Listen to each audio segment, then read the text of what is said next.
What's going on, boys and girls? My name is VK and welcome to a brand new exciting phenomenal creations tutorial. In today's Davinci Resolve tutorial, you are going to be learning 3 amazing editing tricks to speed up your workflow. So let's go check those out.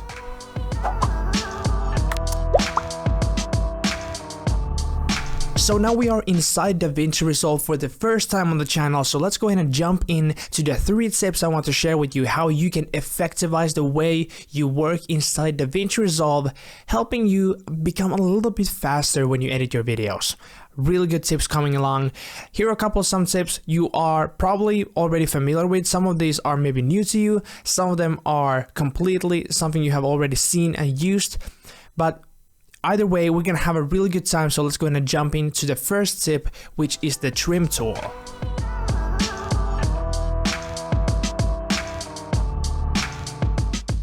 The trim tool is activated when you click on the letter T on your keyboard, and you will see the arrow key will change to this little emblem that will change depending on where you are confronting your mouse.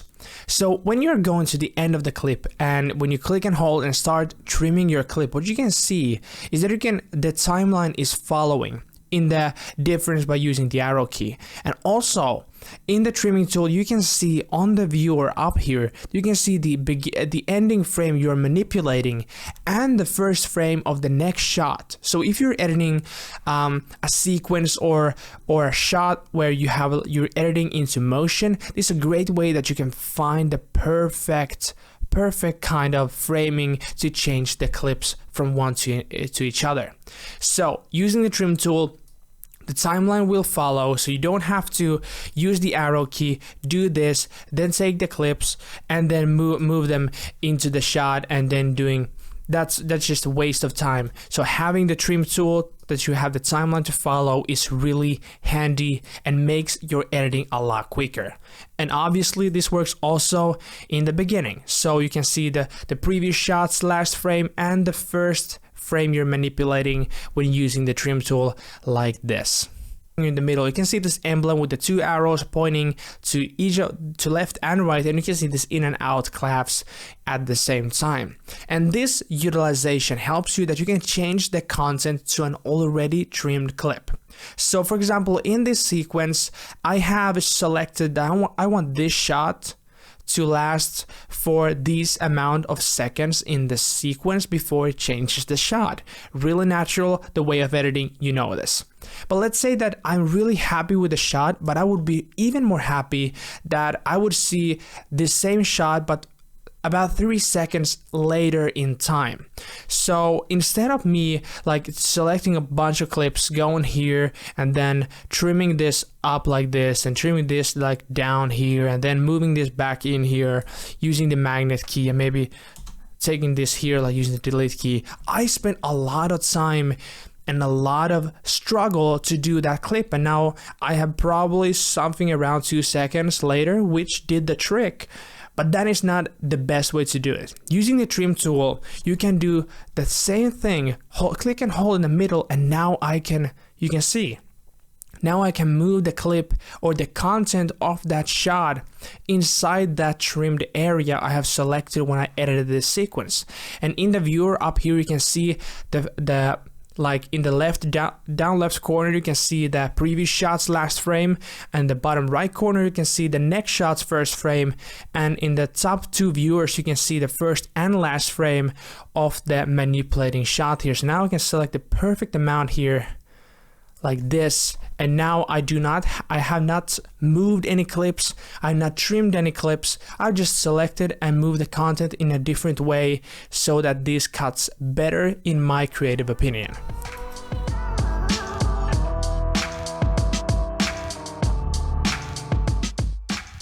Alright, the next tip I want to share with you is by using the magnet snapping tool.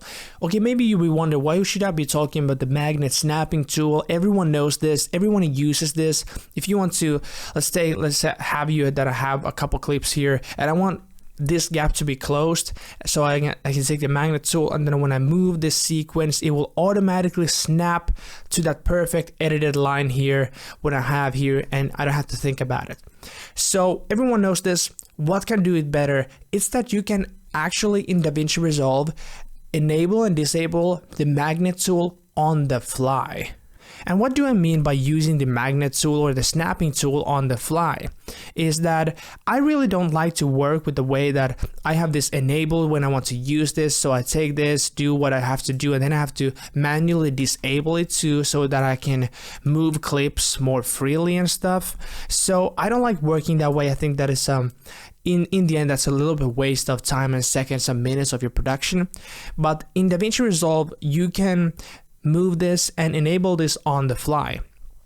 And what this means that I don't ever have to enable this anymore manually here, like separately. What I can do is have it disabled.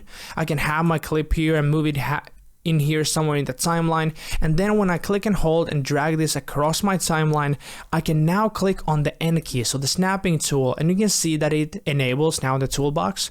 I can snap it in here like this, and the moment I release of the clip, boom, you can see that the magnet tool now deactivates. So now again, if I take this, I have a free moving tool with no snapping, and the moment I enable the snapping, I will have the snapping here, and the moment I release the clip, it deactivates this. This is a really small thing that will really help you become a quicker editor, where you don't have to manually every time enable and disable and enable and disable. You can take a clip and then use the key like this. You probably saw me doing this when I was showing off the trim tool, that you can do this, that you can have this, and you can see I'm moving like this and taking the snapping tool like this. It will make it just really, really quick.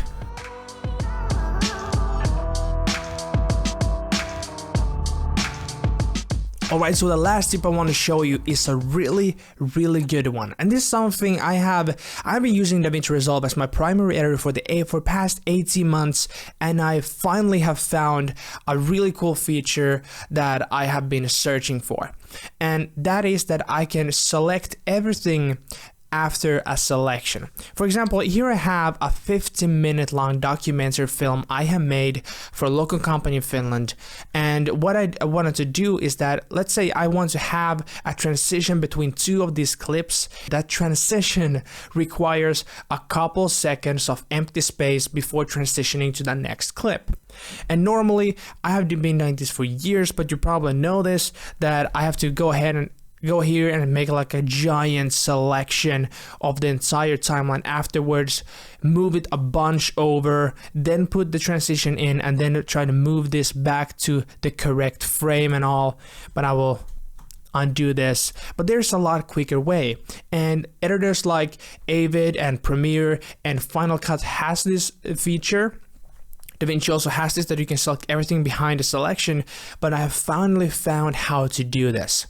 So in DaVinci, there is a track selection shortcut. If you hit the letter Y on your keyboard, what it does is that it selects everything on one track of that selection. And if you hit Control Y, it will take everything from that selection and before. But the problem is that if I have timelines like this, that I have multiple video tracks and audio tracks, that single track selection doesn't help me much. So how I can do everything, select everything behind a clip, is that I use the shortcut Alt-Y like this, and boom. Now when we look at the clip, I have everything of this selection selected behind that selection. And if you want to do the reverse, everything in front of a selection, you do Control-Alt-Y or Command-Alt-Y on Mac, and you have that different selection like this. That's really handy to do if you have a long edits, and overall this is really cool to have in your toolkit. And there you have my 3 tips on speeding up your editing workflow in DaVinci Resolve.